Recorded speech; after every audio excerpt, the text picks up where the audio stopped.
whatever she decides next. Has the ability to impact an entire country in ways no one could ever imagine.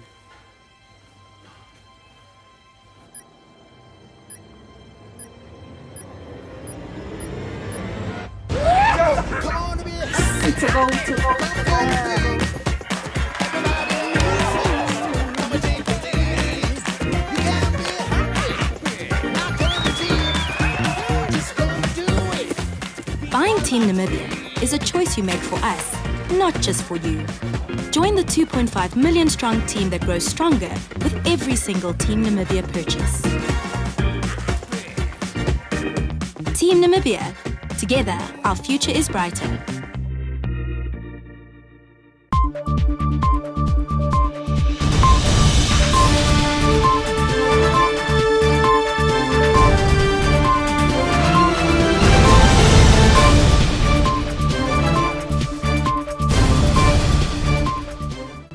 Good evening and thank you for joining us on this Thursday edition of Primetime News. I'm Ishmael Mukvonda. Leading our news tonight, President Dr. Hage Geingob has declared a period of national mourning from Friday until Saturday, following the death of composer and author of the national anthem, Agali Doiseb. Doiseb passed away on October 27. In a media release issued by the presidency on Wednesday, it was disclosed that President Geingob has ordered all flags in Namibia, including those at diplomatic missions abroad, to be flown at half-mast throughout the mourning period. Born in Okahanja in 1954, Agali Doiseb left an indelible mark as the creator of Namibia Land of the Brave, the nation's anthem since 1991. His contributions extended beyond music, as he also served as the conductor of the Namibian National Symphony. Our thoughts are with the nation as it mourns a true maestro and a symbol of Namibian pride. Shifting our focus to the Irongo region, President Dr. Hage Geingob has underscored the significance of professionalism as a foundational pillar for modern conventional militaries. In a speech delivered on his behalf by Vice President Nangolo Mbumba during the graduation ceremony of the first intake of the Professional Qualified Officers course in Walvis Bay on Wednesday, Geingob called upon members of the force to embody the conduct and qualities that epitomize the Namibian Defence Force and the nation as a whole. Root step, forward, push!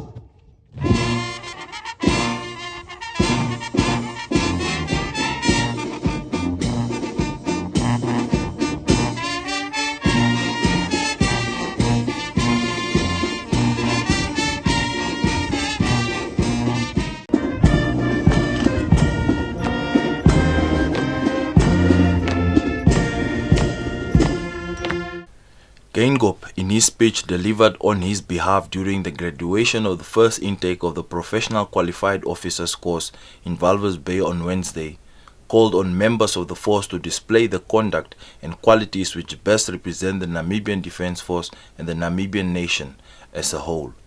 He further called on members of the force to at all times exude the confidence and qualities that are connected with trained and skilled people. Professionalism in the military is important because it requires soldiers to obtain the skills and knowledge that will allow them to effectively carry out assigned roles, Geingob said. The course, the first of its kind for NDF, started on 17 April 2023 and took place at the Rooikop military base in Walvis Bay over the course of 29 weeks.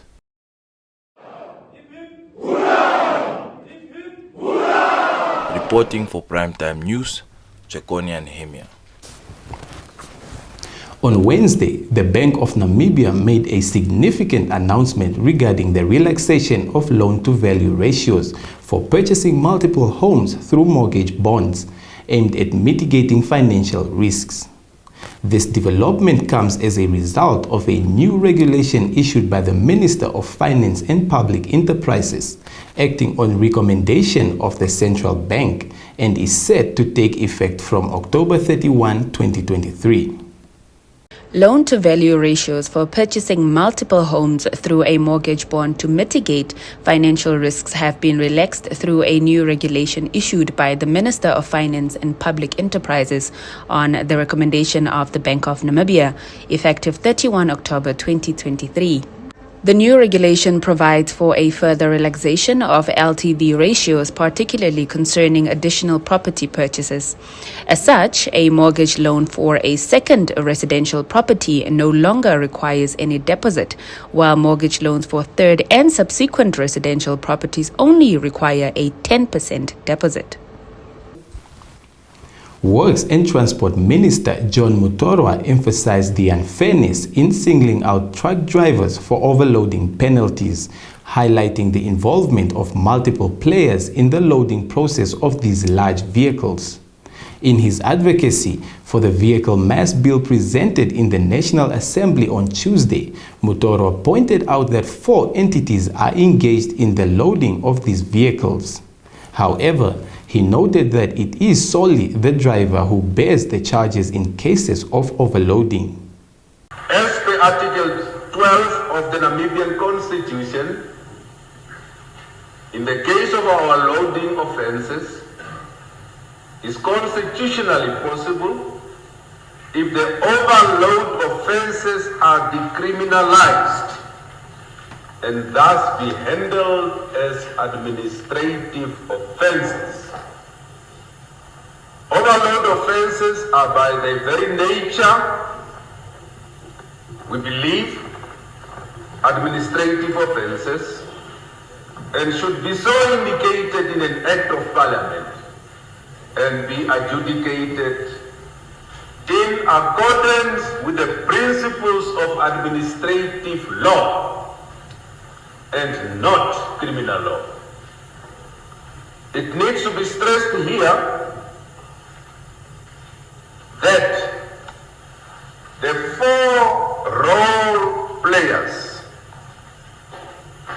that are essentially and practically involved in the overloading of a motor vehicle, which are the consignor, that is the person who provides the goods,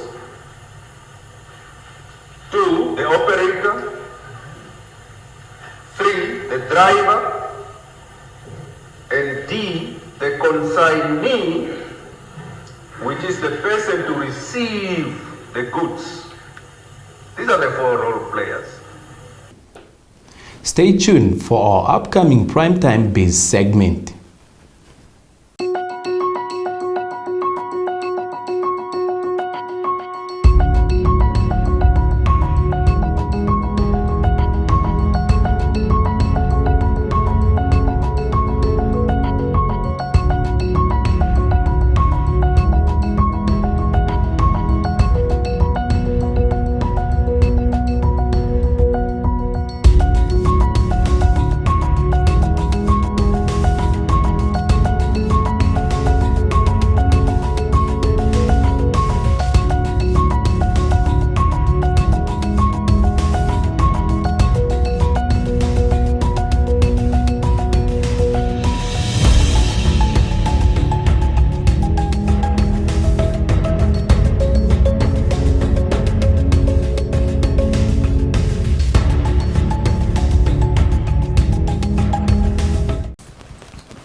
Welcome to Primetime Biz, your ultimate source for all things business. In recent developments, the Keetmanshoop municipality has initiated the disconnection of water and electricity services to local government offices, businesses, and institutions due to outstanding municipal accounts. In an interview with Number on Wednesday, the municipality's acting chief executive officer, Lee Mwemba, disclosed that the disconnections commenced on Monday, with a progress report slated for release on Friday. According to Mwemba, the municipality has suspended water and electricity to 83 different offices, which include government offices, businesses, and institutions. Mwemba said the process is ongoing and so far they have collected over 13 million Namibian dollars. Towards the end of October, the municipality gave government offices, businesses and institutions until the 3rd of November to settle their debt or have their water and electricity disconnected. Keetmanshoop Mayor McDonald Hanses said suspensions will be carried out in 3 phases, starting with the suspension of unpaid municipal accounts for businesses, government entities and institutions. The second phase, set to start on 4 December 2023, will target municipal staff and councillors, while the third phase, beginning in January next year, will focus on residents. Residents, government institutions and businesses owe the municipality over 212 million Namibian dollars in water, rates and taxes, electricity, land sales and other utilities. The suspension of unpaid accounts is designed to address the critical issue of unpaid municipal accounts, secure resources and ensure that the municipality can continue to provide essential services to all its clients. Reporting for Primetime News, Diana Kauta. Windhoek Mayor Joseph Wapingene revealed on Wednesday that the city is in the final stages of preparing a submission to the council regarding several options for a debt write-off program aimed at assisting qualifying residents. Addressing the ordinary council meeting, the mayor emphasized the financial challenges faced by many members of the community and underscored the importance of mutual support. Here are more details on this story. The City of Windhoek and National Housing Enterprise discuss ways of strengthening cooperation around land and housing delivery in the capital. Wapingene said the city agreed with NHE to re-strategize and accelerate its approach in the matter. He noted that bearing in mind the city's limited resources, they need assistance from central government and the NHE to help deliver. The mayor further said the city signed a cooperation agreement with Okahanja to address areas of cooperation between the 2 local authorities concerning emergency services, land delivery and housing, an HR exchange program, economic development and tourism. The agreement will also focus on areas of environmental health and management, laboratory services, policy development and assistance with heavy equipment and machinery. Reporting for Primetime News, Chakonia Nehemia. Up next is your weather forecast, followed by a roundup of the latest in economics.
Welcome to Sport Planet, your go-to destination for all things sports.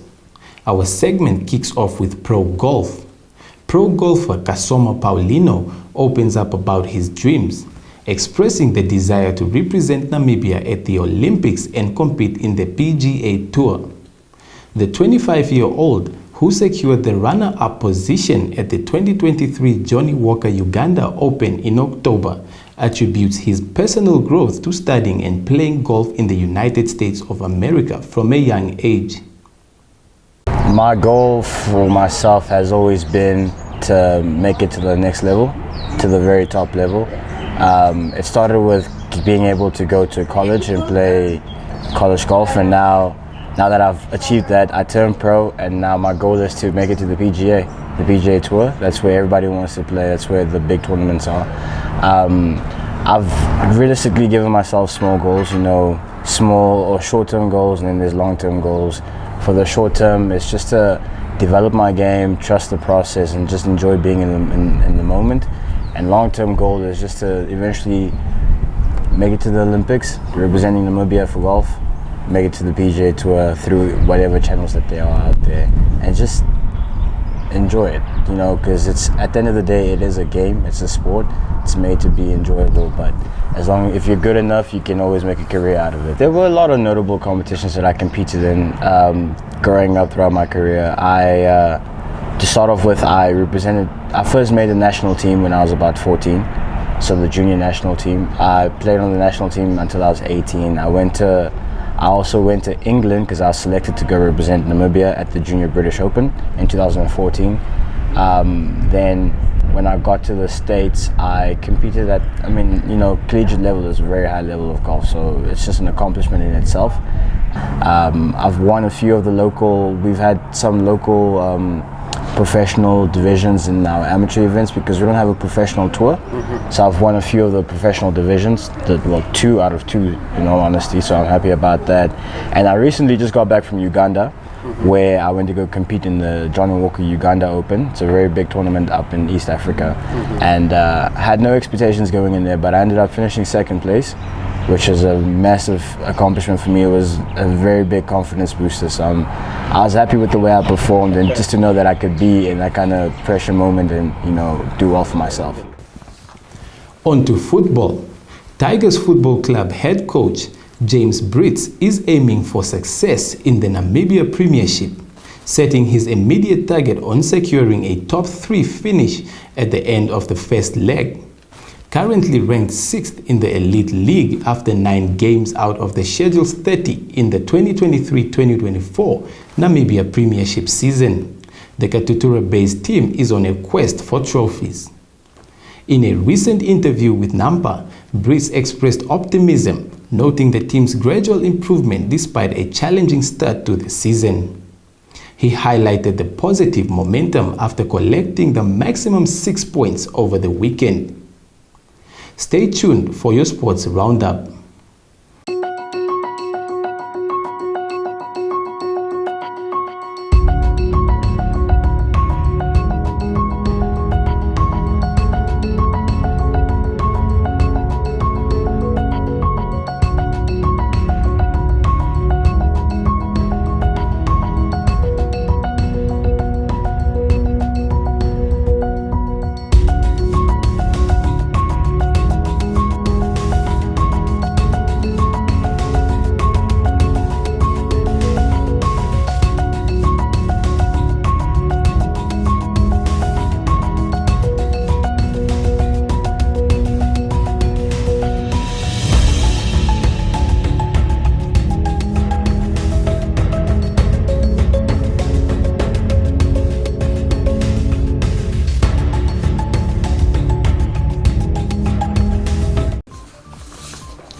And with that, we've reached the conclusion of tonight's broadcast.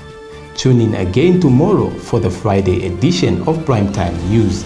And don't forget to subscribe to our channel for updates on the latest happenings, both domestically and internationally. Until then, this is Ishmael Mukvonda, accompanied by our dedicated production team, wishing you a peaceful evening.